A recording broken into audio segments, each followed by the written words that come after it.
Bom dia, dando continuidade à nossa aula de bloco cirúrgico que a gente finalizou na aula passada. Essa aula de hoje vai ser só um resumo sobre tudo que já foi dado, né, para finalizar o conteúdo, para que a gente dê início às atividades.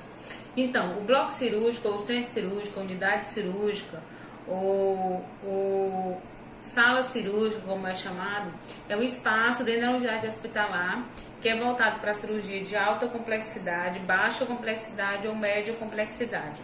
Todo bloco cirúrgico ele deve ser preparado para uma cirurgia antes, com todos os materiais adequados que tem que ter dentro do bloco. A sala de recuperação pós-anestésico, uma sala de preparação para medicação, o carrinho de parada, tudo isso tem que contar dentro do bloco cirúrgico. Todo centro cirúrgico deve estar preparado, com todos os materiais necessários em seus devidos lugares, evitando os atropelos e risco para o paciente. Se nós tivermos 6 técnicos dentro de um bloco cirúrgico e todos eles foram fazer a mesma atribuição desde a intercorrência, vai ficar um pouco desconexo. Por isso que a gente, quando determina uma equipe de 6 técnicos, por exemplo, cada um tem que ter uma atribuição específica para que durante a emergência, para que durante a intercorrência, esse técnico não saiba o que fazer e nem por onde começar. É considerado o lugar mais complexo de um estabelecimento assistencial de saúde pela sua especificidade ou pela presença do estresse e do risco da saúde dos pacientes submetidos a procedimentos médicos são constantes. Então, todo mundo está exposto a risco, tanto o profissional da área da saúde, como técnico, como instrumentador, como paciente, como médico. Desde a sua entrada no bloco cirúrgico até a finalização da cirurgia e a alta desse paciente. Os riscos são iminentes, independente da classe que você trabalha, independente do setor que você trabalhe, mas toda a área assistencial está exposta a esse risco, principalmente a área da enfermagem. Aqui ele mostra certinho como que funciona o bloco. Aqui a gente tem um foco, aqui é monofocal, né, que só é um foco. Aí aqui temos o técnico de enfermagem, o médico, o instrumentador e essa pessoa aqui do lado é o circulante.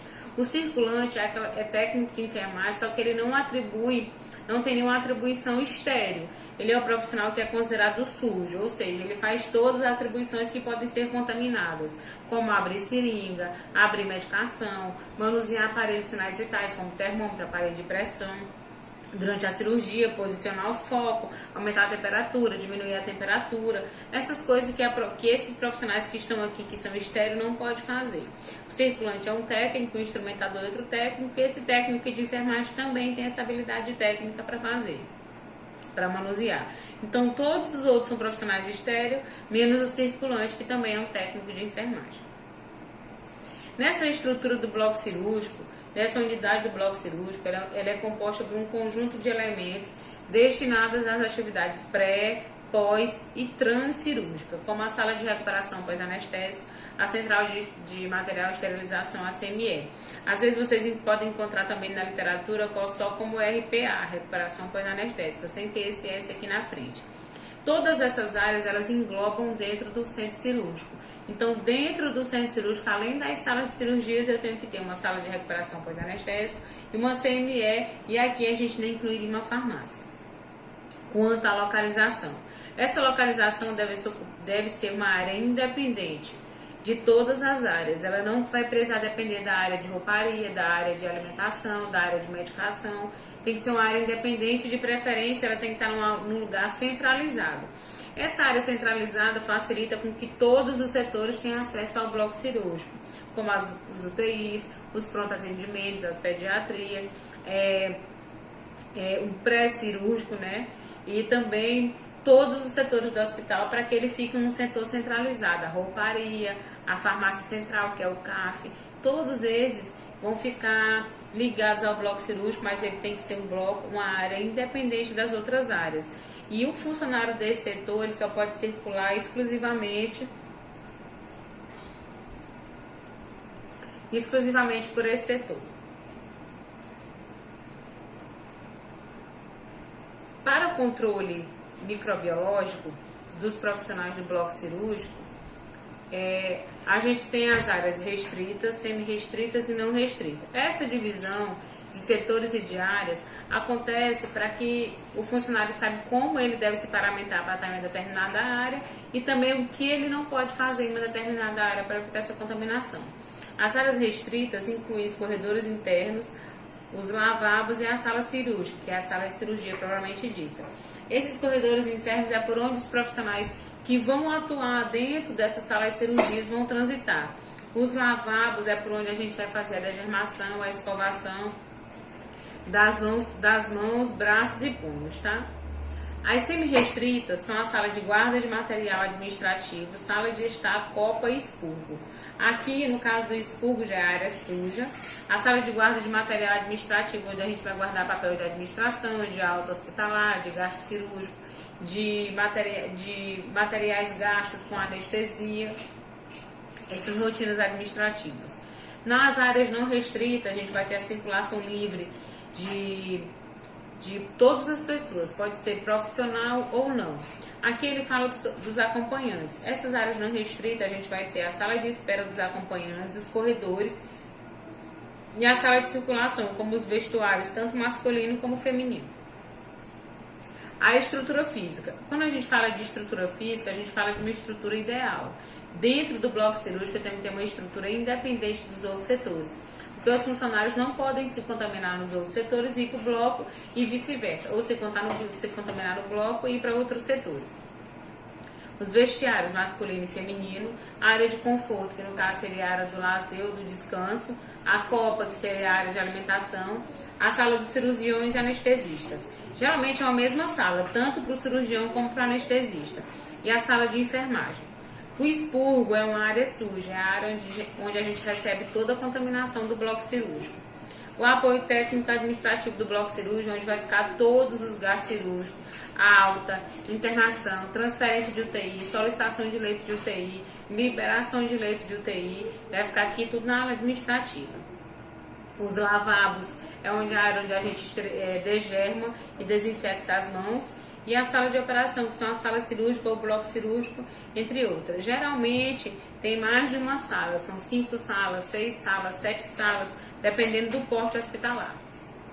As salas de operação, elas são classificadas de acordo com o porte cirúrgico, com a durabilidade da cirurgia, com a quantidade de horas que vai demorar essa cirurgia, com a quantidade de leitos hospitalares que a gente tem. A sala ela pode ser pequena, destinada às cirurgias de duração menor, que são as cirurgias de otorrino e as oftalmológicas. Essas cirurgias de duração menor, a sala consequentemente também é menor por conta dos aparelhos que a gente usa, que são aparelhos pequenos, os aparelhos de otorrino e de oftalmo. E a duração da cirurgia que dura em torno de 20 a 25 a 30 minutos. Conforme a quantidade de leitos, a gente também destina a quantidade de equipe. Para cada sala de cirurgia, um hospital tem que ter 50 leitos ou 15 leitos cirúrgicos. O tamanho da sala depende dos equipamentos que vai ser utilizado. A sala média já é para cirurgias maiores, como as cirurgias gerais e as cirurgias gástricas, laparotomia, apendicectomia, colecectomia, que é retirada do apêndice, da vesícula biliar e abertura do sistema digestivo. As salas grandes são as salas específicas para cirurgias maiores, até os equipamentos são maiores, os lápis cirúrgicos são maiores, as caixas cirúrgicas também são maiores, são as cirurgias neurológicas, cardiovasculares e ortopédicas. Também a gente classifica aqui as cirurgias de transplante, onde a gente tem que ter mais de uma equipe de cirurgia para que a gente consiga tirar o órgão do doador vivo e colocar no doador, retirar do cadáver e colocar no doador vivo. Essas cirurgias de sala grande também a gente utiliza para reposição de prótese, né? Prótese mamária, prótese ortopédica, as reconstrução também a gente utiliza nas salas grandes. Quanto à estrutura, as portas têm que ser aquelas portas de vai e vem, de 2 abas, ela abre tanto para frente como para trás. Essas portas de vai e vem, elas facilitam a passagem de macas e equipamentos, né? Porque elas têm que ser largas, porque tem que, por exemplo, se for um paciente de UTI, ele tem que sair de lá do bloco cirúrgico para a UTI. As macas são mais largas também por conta dos profissionais, principalmente se for um profissional do SAMU, que vai ser transportado pelo SAMU, as macas são mais largas, também o espaço tem que ser maior por conta da quantidade de profissionais que vai transportar esse paciente. Em relação a piso, teto, parede, eles devem ser de superfície lisa, sem ser porosas, para evitar o acúmulo de sujidade nessas superfícies. Elas devem ser impermeáveis e laváveis, sem brilho, para que esse brilho não reflita no foco e possa ofuscar a visão dos profissionais que estão trabalhando naquela determinada sala. Devem conter também lá janelas para facilitar a iluminação, né, entrada de ar. O setor deve ser refrigerado, tomada com 2 voltagens, de 110 e 220, para facilitar o manuseio de alguns equipamentos, como bisturi, que é de 110, e aspirador, que é 220. Um exemplo, se eu tenho mais de um instrumental, que eu tenho várias voltagens, por isso que as tomadas têm que ser de 2 voltagens, identificada também essa voltagem. Em relação às redes que são canalizadas, a gente tem a rede de oxigênio, que ela é canalizada, né? E ela está padronizada pela cor verde, né, que é o emblema do oxigênio. O ar comprimido, ele já vem na cor amarela. O óxido nitroso, que a gente quase não utiliza, vem no azul marinho. O vácuo, a gente utiliza no cinza. E o nitrogênio, a gente tem eles em cilindro, que a gente utiliza ele em pequenas quantidades. Essa canalização de ar, ela vem toda pela parede, para facilitar a quantidade que a gente utiliza, para facilitar a reposição e também a identificação, para que você não se confunda. Aqui ele mostra a canalização lá na parede, de cores variadas. Aqui eles colocam os fluxômetros em cada um, para que você consiga mensurar a quantidade que você quer. Aqui a gente tem um carrinho de parada, aqui a gente tem as medicações que a gente utiliza: noradrenalina, adrenalina, epinefrina, vasodilatador, vasoconstritor, a maca, que tem esses 2 suportes aqui preto que eles abrem para você conter o paciente durante a cirurgia. Aqui a gente tem um foco monofocal, cada um só tem um foco, né? A gente tem os mensuradores, que são os respiradores, os monitores cardíacos, para que a gente consiga mensurar os sinais. E aqui um aparelho de raio-x em arco C, que é um aparelho móvel. A sala de recuperação pós-anestésica, a RPA, ou somente a SRPA, é uma área destinada à permanência dos pacientes logo após o término da cirurgia. Nesta sala, o paciente fica de responsabilidade do anestesista e fica aos cuidados da equipe de enfermagem médica. Em caso de operações de alta complexidade, essa recuperação pode ser feita na UTI. Dependendo do estado clínico do paciente, se ele já tiver uma solicitação de leito, for um paciente mais idoso, 80 anos, 70 anos, e ele já tiver feito a cirurgia com a solicitação de UTI, ele não vai para a RPA, ele sai da sala de cirurgia direto para a UTI. Alguns pacientes não têm essa solicitação de UTI, em sua grande maioria. Então, todo paciente que não tem solicitação de UTI, ele vai para a sala de recuperação pós-anestésico. Mesmo na sala de recuperação pós-anestésico, ele continua sendo de responsabilidade do anestesista. Já não é mais do médico que fez a cirurgia, a responsabilidade é do anestesista. E da equipe de enfermagem. Lá ele vai ficar até os primeiros sinais da recuperação pós-anestésica se encerrarem e ele voltar às suas atividades normais depois é que ele desce para a enfermaria. Aqui são as salas de recuperação pós-anestésico, leito por leito, onde a gente tem os monitores, o ar comprimido continua também, tá? Ele é monitorado pelas cores, cada um tem um leito, tem um monitor, onde a gente vai ter o monitoramento dos batimentos cardíacos, da forma como o paciente está respirando, de como ele está respirando. Na CME, que é o que a gente vai mais utilizar agora, é a área responsável pela limpeza, processamento, guarda, montagem, distribuição e armazenamento desses todos os instrumentais, não só de instrumental, mas também do material hospitalar, como lençol, capote, campo cirúrgico, entre outros. A CME ela pode ser de três tipos: descentralizada, semicentralizada e centralizada. A mais utilizada é a centralizada, quando todos os materiais são processados no mesmo local da cirurgia. Isso facilita o controle e a guarda e a distribuição. Se eu tiver uma guarda de materiais equilibrada, eu vou conseguir distribuir eles da melhor maneira. Da mesma forma acontece com os materiais que são esterilizados em outros setores. Se é semi-centralizada, prepara os materiais, mas encaminha para ser esterilizados em outro local. Aqui eu vou lavar, mas vou esterilizar em outro local. Vou guardar no hospital, mas vai ser esterilizado em outro local.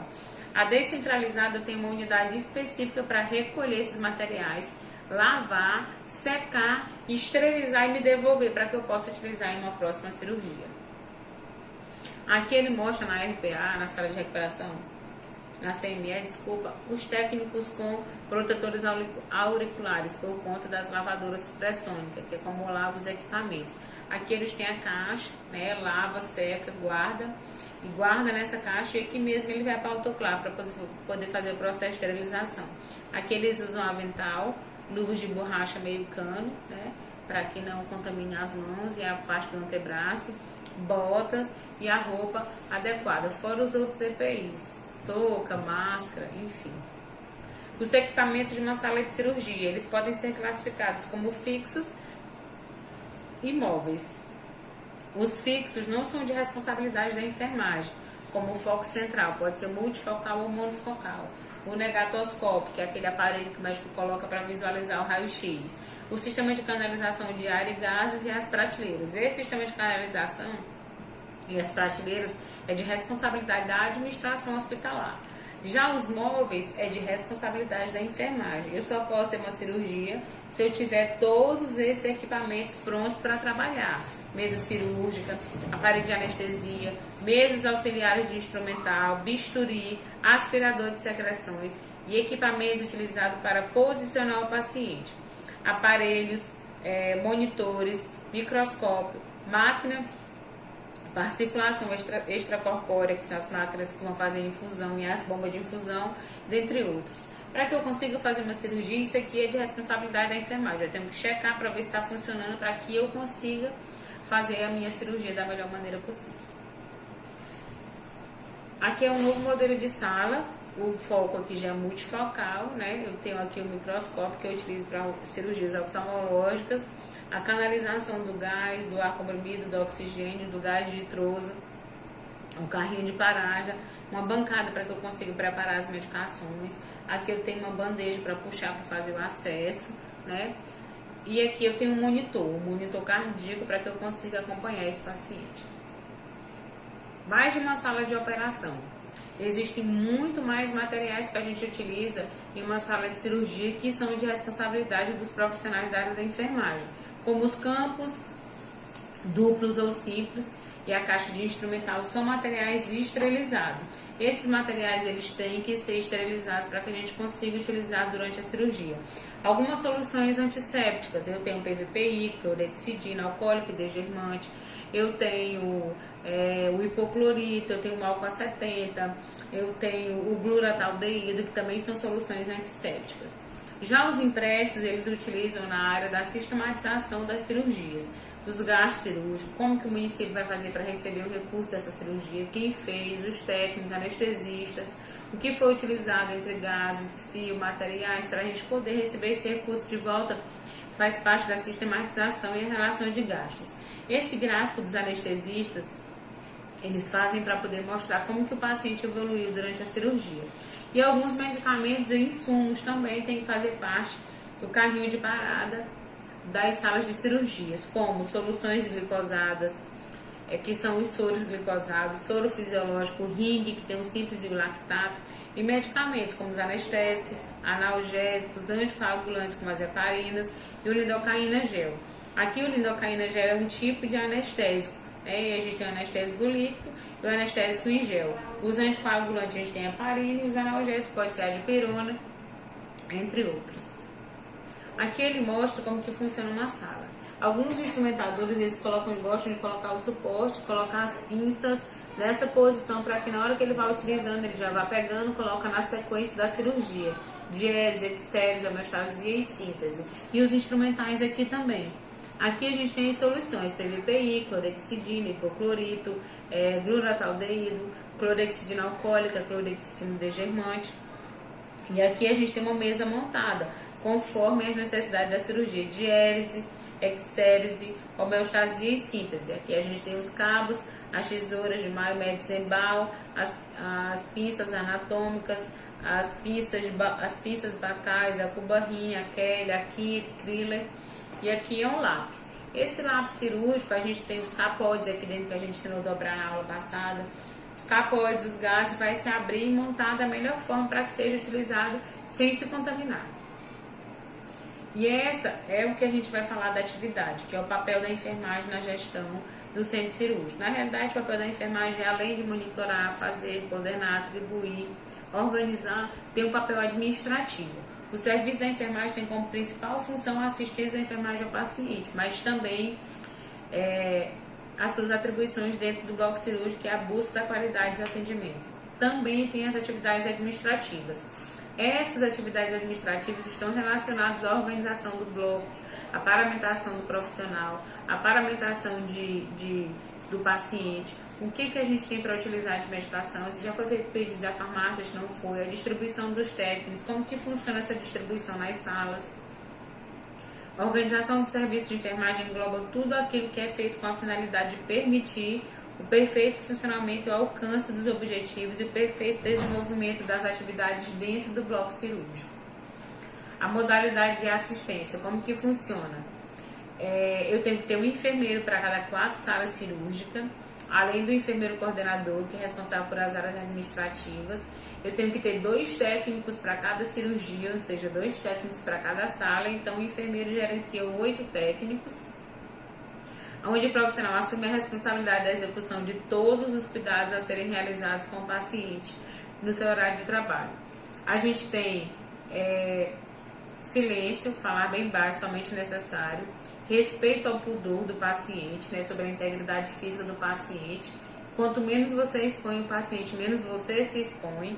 Nunca deixar o paciente sozinho na sala de cirurgia. Ele pode ter uma crise convulsiva, ele pode cair da maca, ele pode ter um trauma, dependendo do que aconteceu no pós-cirúrgico.